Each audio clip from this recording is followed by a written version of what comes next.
Hello, everyone. Welcome back to the Ask Dr. Be Good show, where we like to bring positive things that are going on in public education and sometimes highlight those out in our outside world that are also doing positive things for education. And in this case, we have with us a award-winning author, and we're going to, I don't want to give too much away early, but pardon us for being late. We have sort of an interesting thing going on today. I'm currently in Puerto Rico, and Kirt is in Michigan, and of course the studio is in Dallas. And so we have presented a challenge to our producers to bring us live. And ironically enough, the easiest piece of this all was the Puerto Rican piece. So, the ironies. But anyway, we have with us, like I said, an award-winning author who is going to chat with us a little about how we can help our teenagers become more successful in approaching their first jobs. And some of you, because we're K-12s, we have our secondary students, and some of them go to work or try to find a job. And if we do our jobs right at Legacy, they're going to have a better chance of getting that first job faster than others. So we want to bring tools to them and to you parents to help them achieve that, to be able to get nail that interview and get that job faster than other kids. So let me not delay anymore. Kirt, tell us a little bit about yourself. Hello, Dr. Good. First of all, thank you for having me. I'm an author, and I wrote the book Smile, Somewhere with Amazing Customer Service. And after I wrote that book, I had so many moms and teachers coming up to me, and they said, you have to get this book in the schools. It has all the people skills kids aren't learning. And I said, I really wrote this book for business. I don't know much about the schools. So I went ahead and took their advice and wrote my second book, which is what we're talking about today, which is called Smile and Succeed for Teens, Must Know People Skills for Today's Weird World. And I have a business background, and I really wrote this book because I noticed that a lot of teenagers were not good with the social skills. They were glued to the electronics. They were, maybe working, and they didn't have good customer service skills, and they really didn't stand out. And I know with the statistic that they've got out there with your audience, in the next 10 years, 500,000 teens in the United States with autism will transition to adulthood. And they forecast that 90% of those adults will be unemployed. And that's very similar to the statistic now. So I really wanted to have a resource for all teenagers, but the autism community really picked my books up. So let's go into the step by step. Tell us a little bit about your business background first. What were you doing as an adult in a career? Directly out of college, I opened up a specialty retail business, and I knew the only way we would survive, because we had two competitors, one was right across the street. And this is the right thing to do anyways, to have great customer service and to always treat people with respect and common courtesy. But our goal was, if you walked in our store, or any of your listeners, they would be so delighted that they would go home and bring all their friends back. And that's exactly what happened. So customer service was a big part of why we were successful with our business. And after that, I was a sales rep in Minnesota for a while. And I also worked as a PR person and publicist for a New York Times bestselling children's book author. And that really taught me the book business. So I've got quite a sales background and customer service background. And I wanted to have these books just to help people. They're quick, they're easy, they're crash courses. My editor and I really worked hard so there are no wasted words in the books, so that your son or your students can pick these up, read a section at a time, and immediately apply the content to a business situation or a social situation, and quickly improve the outcome. How did you know what skills to put in the first book? Well, that's a great question, Dr. Good. What I did, I had a 6-week training program that I created for our business, the specialty retail store, and we had a program where every employee had to go through this 6-week training program before they were allowed to interact with customers. Well, years later, I would walk in many businesses or call them, and I noticed that their customer service wasn't as good as it could be. So I wrote my first book based on my 6-week training program, and it was all the little things that are actually the big things and what make people buy or buy more or come back, such as greeting a customer with a smile and a friendly hello, saying please and thank you, walking people to the product or maybe the hospital room, not just pointing. So all the little things that are really the huge things that cause you and I and your audience to always frequent a particular brand or a business. So what year did you write the first book for the adults? I should know that. Well, I guess it's been a while, huh? I believe it was 2012. It's become a blur because these books they really take a long time to write. But that was 2012. I was still working full time at the time. And that book, and Neiman Marcus uses it for training, Ron John Surf Shop. Some DECA programs use it, but it's really the teen book, my book, Smile and Succeed for Teens, that's based on the first book, but we added 50 illustrations with educational captions. We also added a chapter on how to interview and get a job, a section on overcoming stress, and a very important chapter, how to volunteer effectively, because so many kids, and I guess adults, aren't comfortable asking for the donation. So that's in there also. And it's just a great little handbook and guidebook for teens when they enter the work world, because most of these things the employer is not going to teach them.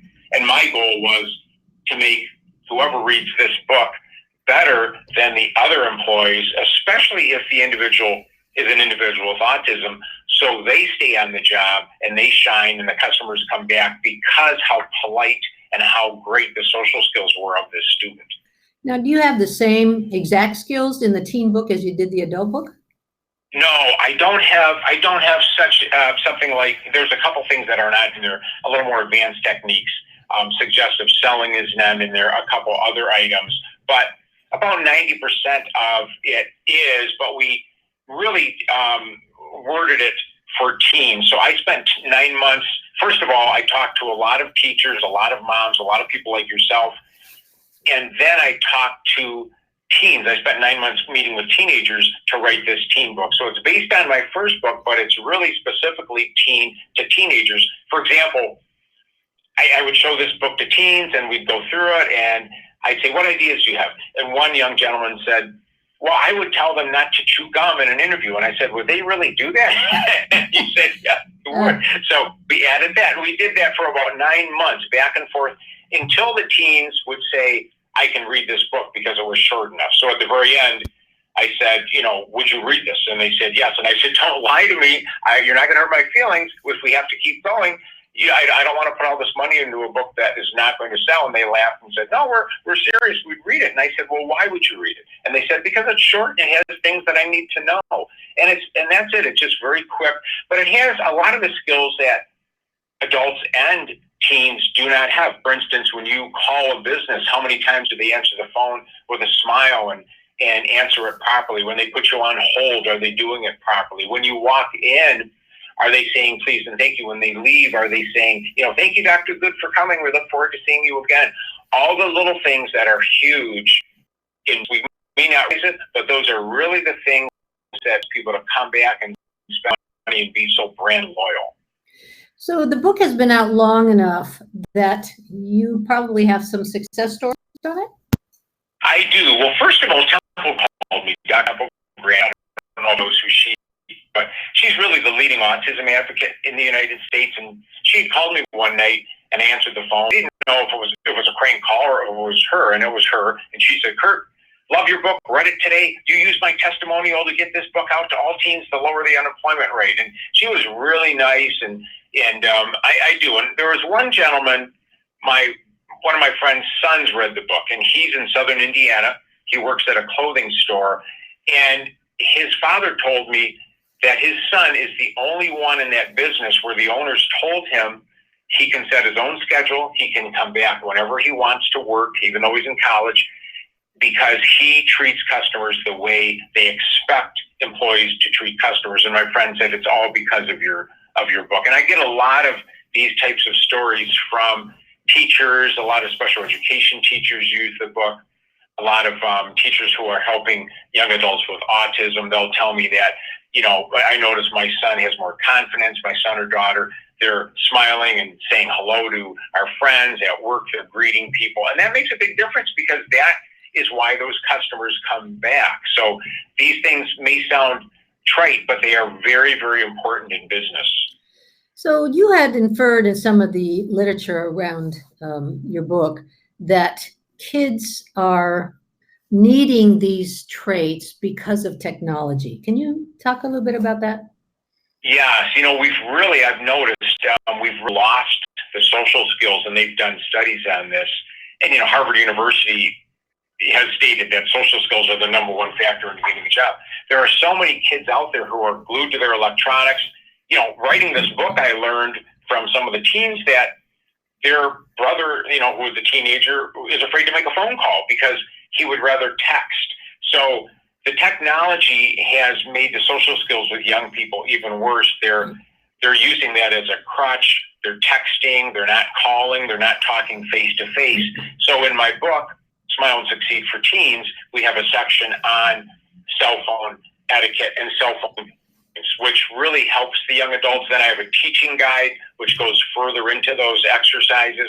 And the parents guide has a lot of electronic etiquette role-playing activities in it, such as, for one example, if the student has to text his soccer coach and apologize for missing practice yesterday, the text is written like a properly written email. So it shows the example of a poorly written text, which is kind of funny to see, but unfortunately is the standard out there with kids, and then a properly written text. And that's just one example. Another example is it's a role-playing activity. If the teenager, and you see this all the time, is at a restaurant with his family and his phone rings, what does he do? There's some choices. Well, the correct answer is ignore the phone and turn it off or put it on vibrate. So a lot of those little role-playing exercises that ring true to real life. Now, I know how I would like to use the book. We are lucky enough that we are able to offer our teachers a 3-hour plan time once a week. But during the time the teachers are planning for the 3-hour block, the kids are going through rotations. And the rotations might include, unfortunately, a little bit of test prep, also some credit recovery, meeting with the counselor, meeting with our mentor, our culture mentor guy, Professor Freedom.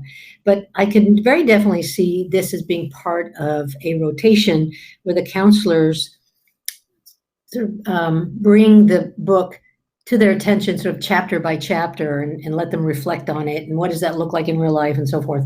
So we'll be doing that. But what other ways are they using it in school? Do you know? I do know. I've got, there's a project search that a lot of teachers use it for, and it's pretty popular with kids with special needs. And I was in there in one of the classes a couple months ago, and she was using it to actually practice greeting customers. And that's what I will usually do. I will usually suggest to the teachers that you let the students pick what type of business they want to work. Usually, it's funny because they usually pick Best Buy because they love the electronics. Right. And then we role play activities from the book and the parents guide and the teaching guide, such as I'll play the part of the maybe the employee, and they walk in and I ignore them. I ask them how that made them feel, and then we do it again and I greet them properly, and then we switch roles. So she was doing a lot of that, just greeting and then looking in the eye, making good eye contact, practicing shaking hands and introducing yourself. And then she had a little fake stunt there, and she was practicing transactions. And at the end of the transaction, she was teaching the students from the book how to say please and thank you. So if the customer said thank you, the student is supposed to welcome. He or she is not supposed to say no problem or yep.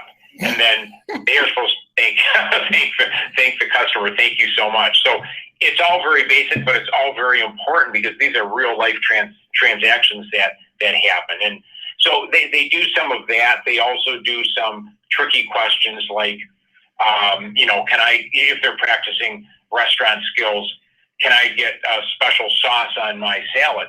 And they're taught not to say, I don't know. They're taught from the book to say, you know what, let me go find out, and I'll be right back. Let me ask somebody. So all these little skills that really add up to happy customers and more profitability for the business. And if the business is making money, they'll keep your son or daughter around because they will be better than the neurotypical kids with these customer service skills. Sure. So you mentioned that you've written in the volunteering, the benefits of volunteering. What made you put that in the teen book? Well, I've volunteered my whole life, and I used to be a development director and an executive director of a nonprofit, and I've done a lot of volunteering. And when I volunteer, I get all these teenagers that always tell me. I had one where I volunteered to save bears that needed life-saving surgery. And the teenagers would always come up to me and they'd say, I would love to volunteer, but I don't want to have to ask for money. And I tell them that's the only thing we're there for that day is to ask for money. We have to raise $1,000 in 6 hours. I noticed that a lot of these kids were uncomfortable fundraising. I've noticed that when I go volunteer at PetSmart and they have teenagers there, the teenagers are on their cell phones. They're not greeting the customers. They're not guiding customers to a dog or pet to adopt. These are when they have the mobile adoptions. They're not listening. They're not asking questions. So I thought we have got to help these teens become great volunteers, because then in 20 years when they got on the board of a nonprofit, they will love to fundraise, and then hopefully we can solve some of these major problems in our world because we'll have that are really good at raising money. Right now, a lot of board members do not like to raise money, and that's a big issue. So that was a big driver for me. I thought, let's get these kids trained early. And you know what? One success story I have for that, I was volunteering, and they had like a career day at the local Lakeland High School. And I was there, and a young lady, she was in 11th grade, she had a DECA shirt on. She came right up to me and she said, Mr. Manecke, I'm going on a DECA trip and I have to raise $500. I forgot the exact amount. Would you like to make a donation of $50 or $100? And I said, certainly. I said, you ask for money better than adults. And her teacher told me later that she read my book, and that's where she got the confidence to do that.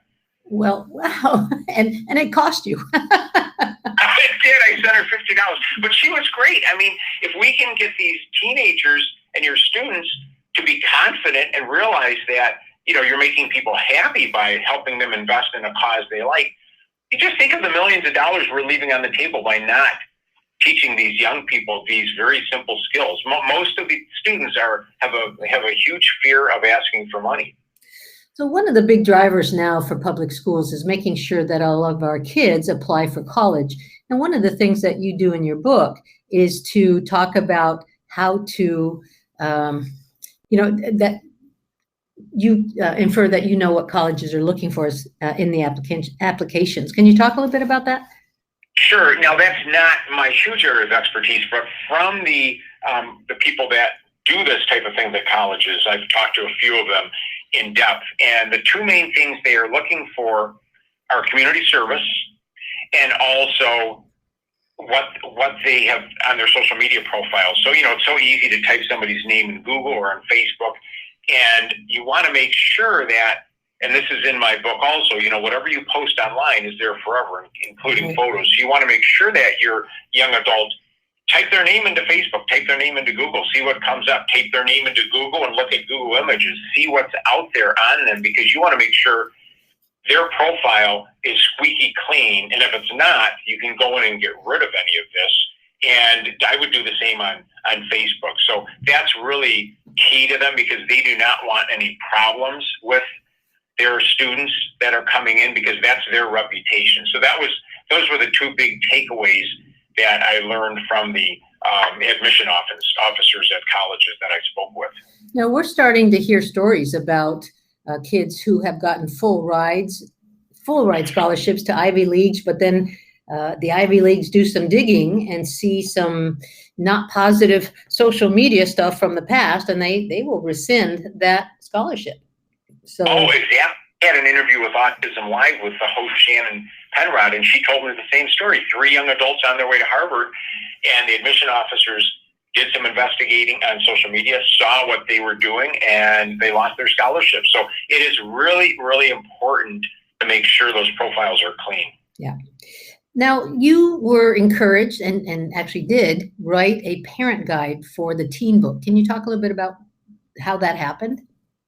Certainly, Dr. Good. That was something I tested. I was volunteering at a table for Future Horizons. They sell my book, and Brad's really nice. He works there, and he's usually alone. And I told him when he's in Michigan, I'll go volunteer and I'll help him because they sell my book anyway, so I can help. And so while I was there, I asked parents who were buying my book, I said, and these are many parents who have teenagers or young adults with autism. I asked them, I said, would a parent's guide be helpful? And I had a mock-up, and they said, oh, yes, it would. And I said, well, why would you want a parent's guide? And they said, well, it would just make it so easy. I wouldn't have to think of the questions on my own. Everything would be right there. It would be really easy for me to help my young adult.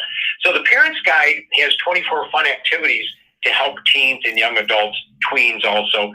And for instance, one of the role-playing exercises is the mock job interview. And it's wonderful for the adult to be the interviewer and have their young adult as the interviewee, and then switch roles, get them used to this type of thing before they do it in the real world. There are many customer service scenarios, and there's such as, your young adult is alone in a store. He or she is with a customer already. Another customer walks in. What do you do? Well, commonplace in America is they ignore that second customer until they're done with the first. But what they learn in the parent's guide is you acknowledge that new customer as soon as they walk in. You say, excuse me, to your current customer. You greet that customer that just walked in. And if you're alone, you tell them, I'm with a customer now, but I'll be with you in a couple minutes. Or I am with a customer. Let me go get my coworker to help you. And you excuse yourself from your current customer. So it has a lot of role-playing activities that are right from the techniques in the book. And they are really, really critical. A lot of volunteering skills, social skills, customer service, sales skills. And then one of the points, social media do's and don'ts. A lot of students and young adults don't know what not to do on social media. So, and I'm looking at it now. Here's a great one right here, which is so important. Answer the phone with a smile. There's a pizza order scenario. So your young adult would play the employee. You'd play the customer ordering a pizza, and they just learn how to answer the phone properly, how to say please and thank you, and how to assist that customer who's calling in, because that phone call is so important. It's the first impression the customer has of your business. And you're right about that. The tone. Most of our young people don't realize that people on the other end of the phone infer a lot about mood and energy and helpfulness just by the tone of the first 2 or 3 words when they pick up that call. That's a point, and we teach them smile when you're talking through the phone, because you're right. If they don't have that right tone, that person has a lot of other options, that customer. One of the points I wanted to make on the social media tips, there are some little boxes, some fun boxes, and one says, don't post when you are angry. And I think that is just a great suggestion for young adults, because you see everybody posting, and there's cyberbullying going on, and that's not my area of expertise, but we have to teach a lot of these students proper social media and cell phone etiquette. And another thing we teach in the parents' guide is, a lot of these businesses will take their young adults and say, oh, Tom, social media, why don't you be in charge of it? Well, I've seen a lot of these posts, and there's no capitalization, there's slang, it's not done properly. So we teach them in the parents' guide how to properly respond to a Facebook comment from a customer, and it's done very politely and very professionally. It's not some slang, and you always thank them for their comment. So a lot of these things are very, very important for your readers, for your listeners, young adults, to succeed and keep that job. These are things that the other students, the other employees are probably not going to know. So this gives your young adult a leg up in the workplace. Especially right now where the economy is good and not a lot of jobs out there. A lot of adults are taking the jobs that teens used to have. And so they're having to set themselves apart, and this is a good way. So what's in your future? What happens now? What are you going to do for us? That's a great question. I've got a video. I do have an audio book of the book Smile and Succeed for Teens available on Amazon, and everything is available on Amazon. But as far as what's in my future, I have a video of each book I want to do and I'm working on. So there'll be a video version of Smile and Succeed for Teens. There'll also be a video version of my first book, Smile, Somewhere with Amazing Customer Service. And I am working on a children's book that is a social skills book. It's about a little adopted dog who was put in a shelter and he can't get adopted. He doesn't have great social skills. So we're working on that. And that'll teach the young kids social skills. It'll also teach them that animals in animal shelters are not damaged goods and that they can go volunteer at an animal shelter and help animals and practice their social skills. And for your audience, that's one thing Temple Grandin commented she really liked in my book, that I suggested that young adults go to an animal shelter because you can practice those social skills, you can practice those job skills in real life, and then you can transfer them to your job. That's a great idea. I couldn't do that. I'd be bringing them all home, but I brought a couple home. Yeah. Well, yeah.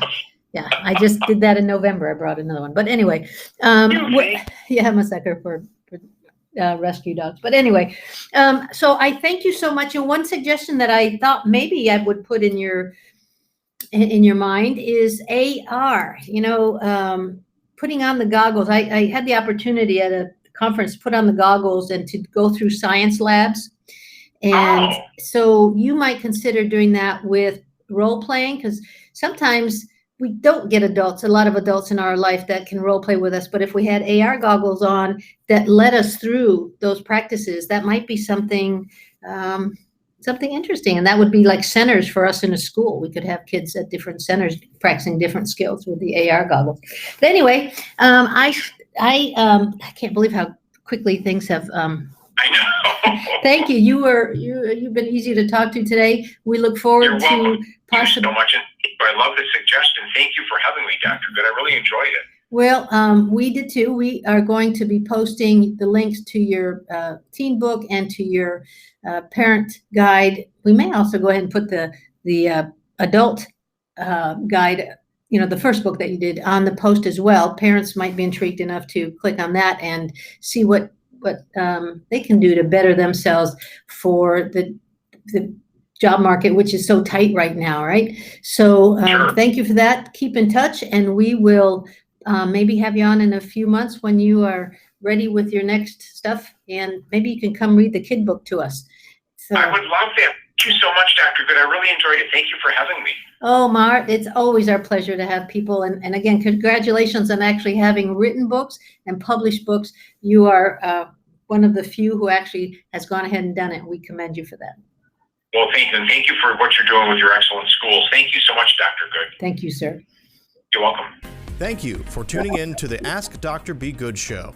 For more information on Legacy Preparatory Charter Schools, visit our website, legacypca.com, or call 469-249-1099. And remember to like us on Facebook, where we stream live weekly Tuesdays at 3 p.m.